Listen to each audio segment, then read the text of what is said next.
Hello. Hello. I'm here with Amani. This is my 16-year-old daughter. She's just saying hi.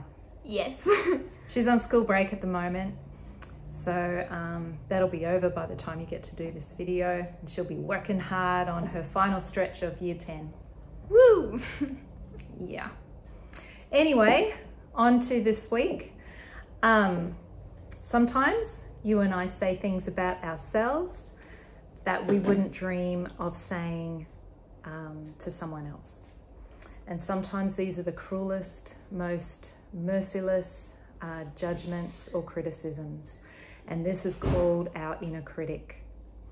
So you know that inner voice which goes off like shark music or a siren whenever you want to try something new, or when you're stepping out of your comfort zone and you speak up in public and you've got this da-dun, da-dun, da-dun.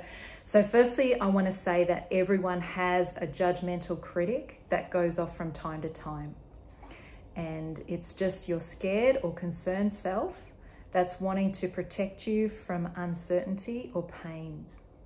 But sometimes this critical voice can be so severe that, or hypervigilant, that it can paralyze us, and it becomes, it debilitates us from trying new things and living out our dreams. So that's why it's really good to address it, especially at your age, you get an advantage. So in stark contrast to our inner critic, God's voice speaks gently and he guides us to develop in love rather than fear. Secondly, I want to say that we can train our brains to be more accepting and kind of ourselves. And the benefits are that this helps us to grow in resilience. It gives us an ability to self-soothe and to have greater peace in our life. It enables us to move forward in life. So when our inner critic goes rogue or overprotective, we need to build up our inner nurturer.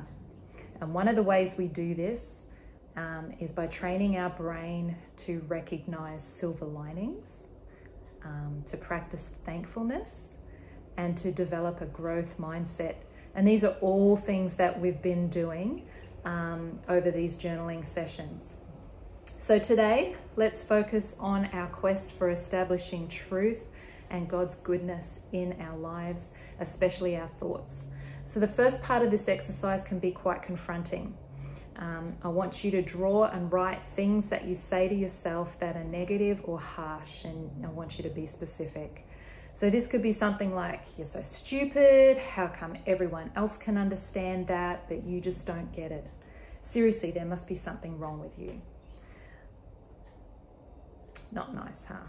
Not something you would say to anybody else. Then have a look. How destructive is that voice to your own precious heart? Right now, we're going to highlight the truth.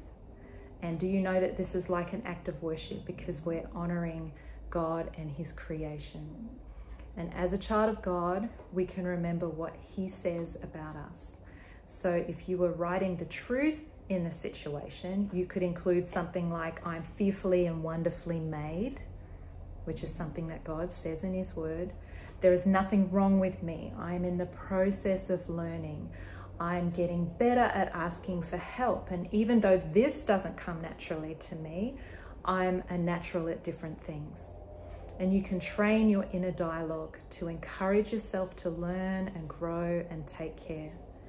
For example, if your inner critic chastises you and says you don't deserve a break, don't be so lazy, you can replace this voice with the truth that you're learning about self-care.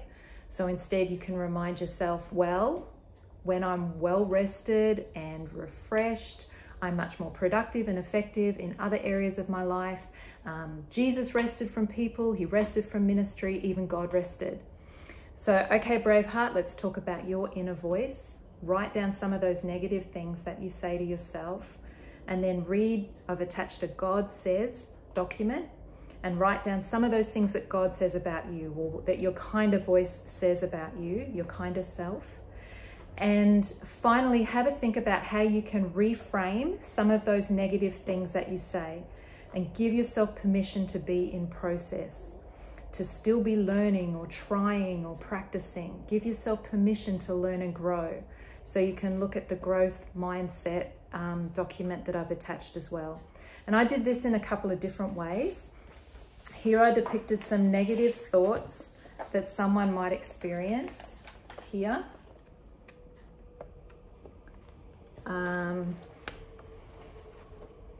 Like, really? Do you really think that? Like, you know, second guessing yourself all the time. And then I overlaid it with truth and decorated it. And here are the words to the song. There's a video that I've included in the instructions that you can listen to, and that's the words there. So, and you can overlay it with things like I am enough, I'm growing, I am brave, you know, things like that. And this one I did differently. This is just the simple shape of a head, and I've put negative thoughts and feelings around here, such as I'm too much, or no one understands me, no one gets me, I'm all alone, you know. I'll never find the answer, what's wrong with me, where do I belong? And emotions here, I've got emotions like anxiety or loneliness or feeling inadequate or uncertain. These are negative emotions that come with the different voices. And then I've overlaid it with truths like, actually, I'm gentle and brave and adaptable. Yeah, you can go ahead and do your version of writing down the negative voices and then reframing them with ways that you can grow and look at yourself through a positive lens. Anyway, have fun.